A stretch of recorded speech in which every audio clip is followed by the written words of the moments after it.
Johnson's told me what you intend. As it happens, the man who held me is the same one that you seek. His name is Silas Thatcher. That fancy lad is our slaver? Don't let his velvet tongue deceive you. A crueler and more vicious creature I've never known. What can you tell me of his operation?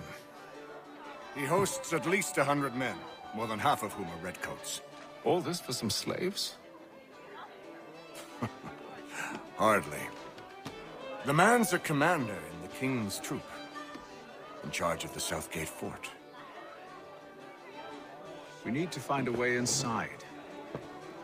Let me think on it. In the meantime, I'll attend to our final recruit. John Pitcairn's our man. I'll take you to him.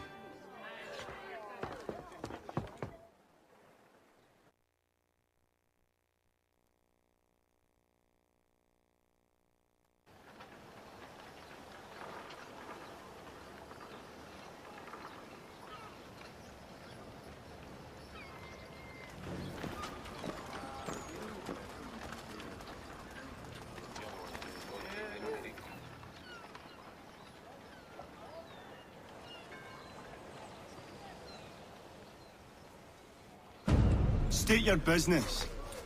New recruit. More kindling for the pyre, eh? Well, go on then. How did you manage that? Did you forget, sir? My commission is with General Braddock. When I'm not attending to you, of course.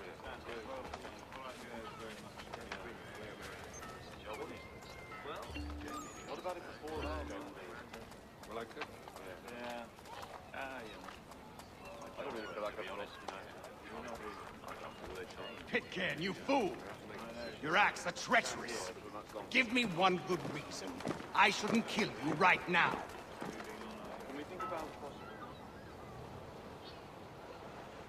Were you planning to announce yourself? Or did you hope my men wouldn't notice your arrival? If you'll allow me to explain. Oh, by all means. I should like very much to hear this. I have not deserted, sir. I am here under Commander Amherst's orders. Show me a letter bearing his seal, and you might be spared the gallows.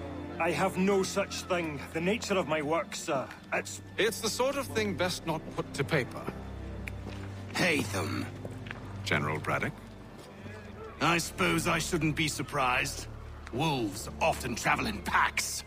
Master Pitcairn won't be here for but a few weeks. I shall return him to his proper post once our work is finished.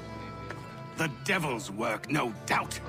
It's bad enough my superiors have insisted I grant you use of Charles. But they said nothing about this traitor. You'll not have him. Edward, listen to reason. We're done here. See these gentlemen out.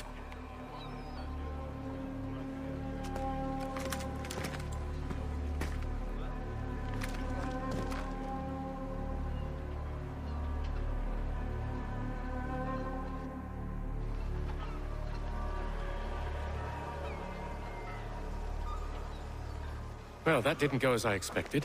And to think I used to call him brother. What now? They'll chase us off if we try and return. We're done with this camp. And as luck would have it, so are they. Come along. What are you planning? To steal Master Pitcairn. What? You'll see. Now, when I give the signal, you're to distract Braddock's patrol and lure them into a dead end.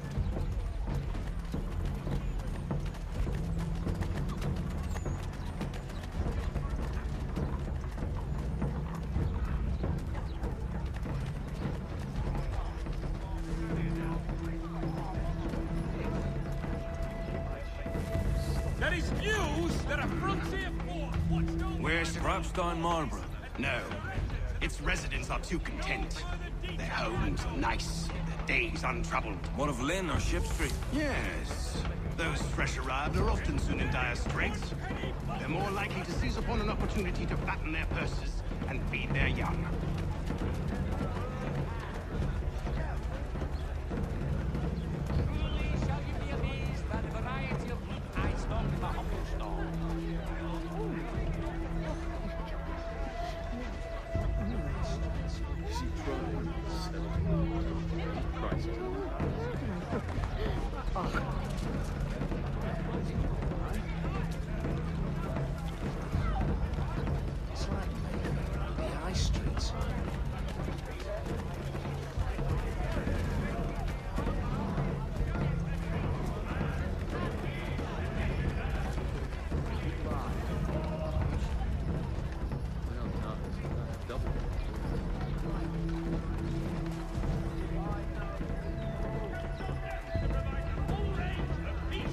Dignified services for your daily Now!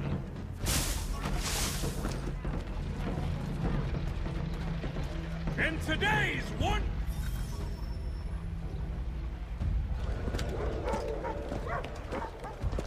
Oi! They even speak to our clients. You thieves and scoundrels, one and all! Fie on you and your false war!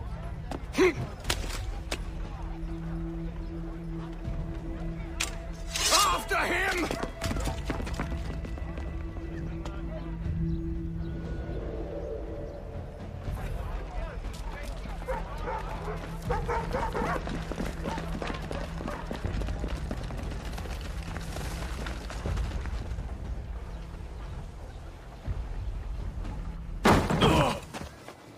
Unhand him, Edward.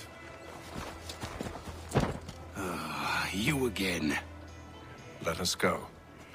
And John Pitcairn with us. I will not have my authority challenged. Nor I. Put them all in chains.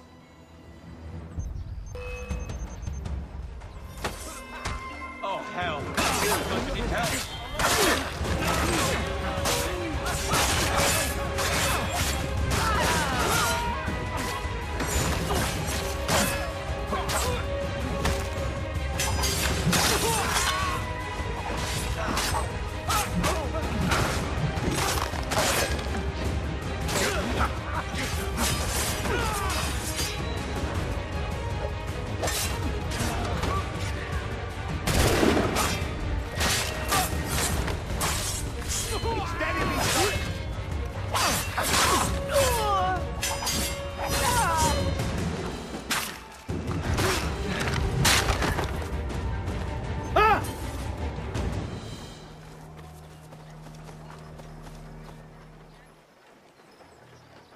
I stay my hand today because you were once my brother, and a better man than this. Or should our paths ever cross again, all debts will be forgotten. You're free now, John. Traitor! Go on then. Join them on their fool's errand. And when you find yourself lying... I assume you've good reason for causing all this madness. What is it you require of me? I'll explain everything on the way.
If I may, I was curious about your past with Braddock.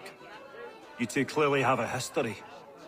Edward was one of us upon a time, and I considered him a close friend. He was brave and bold in ways few men are. But everything changed at the siege of Bergen-op-Zoom. We had lost the fortress to the French, and were in the midst of egress. There was a skiff hidden at the port with which we planned to make our escape. As we drew near, a young man and his family came upon us, begging for safe passage. I consented, but Edward refused. The young man called him Craven then.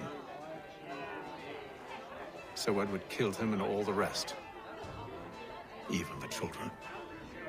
To this day, I don't know why. Was this the first time he'd struck out? Or had I simply never seen it before? Either way, things were never the same after that. We campaigned together a few more times, but each outing was more disturbing than the last. He killed and killed. Enemy or ally, civilian or soldier, guilty or innocent. It mattered not. If he perceived one to be an obstacle, they died. He maintained that violence was a more efficient solution. It became his mantra. And it broke my heart. I had no idea. He hides it well, and intimidates into silence any who discover him. Those who persist have a tendency to find misfortune. And we should stop him. I suppose you're right. But I maintain a foolish hope that he might yet be saved and brought back round to reason. I know. It's a silly thing to believe that one so drenched in death might suddenly change. I'm sorry to have brought this up. It was not my intent to sour you. Nonsense. We are brothers now. There should be no secrets between us.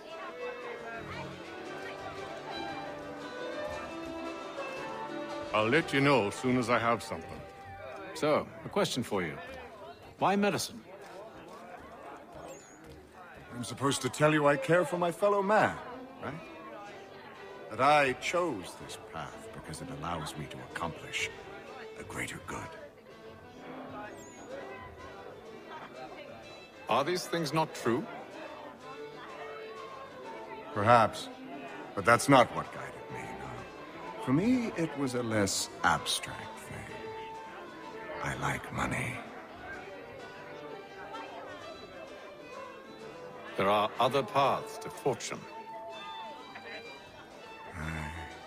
What better ware to peddle than life? Nothing else is as precious nor so desperately craved. And no price is too great for the man or woman who fears an abrupt and permanent end. Your words are cruel, Benjamin.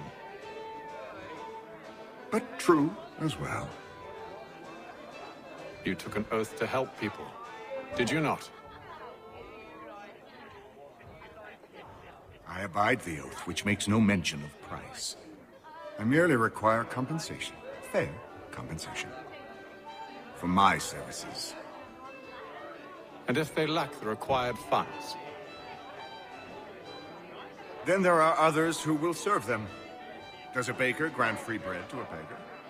Does the tailor offer a dress to the woman who cannot afford to pay? No. Why should I? You said it yourself. Nothing is more precious than life. Indeed. All the more reason one should ensure they have the means to preserve it.